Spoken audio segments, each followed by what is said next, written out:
At that time, Mary got ready and hurried to a town in the hill country of Judea, where she entered Zachariah's home and greeted Elizabeth. When Elizabeth heard Mary's greeting, the baby leaped in her womb, and Elizabeth was filled with the Holy Spirit. In a loud voice, she exclaimed, "Blessed are you among women, and blessed is the child you will bear. But why am I so favored that the mother of my Lord should come to me?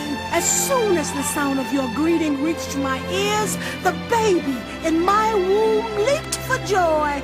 Blessed is she who has believed that the Lord would fulfill his promises to her."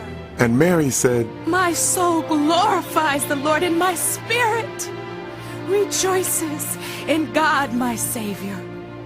For he has been mindful of the humble state of his servant.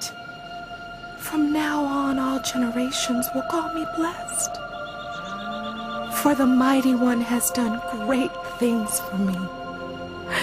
Holy is his name. His mercy extends to those who fear him from generation to generation. He has performed mighty deeds with his arm. He has scattered those who are proud in their inmost thoughts. He has brought down rulers from their thrones, but has lifted up the humble. He has filled the hungry with good things, but has sent the rich away empty.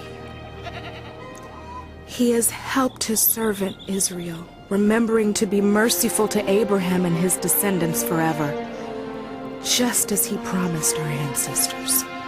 Mary stayed with Elizabeth for about 3 months and then returned home.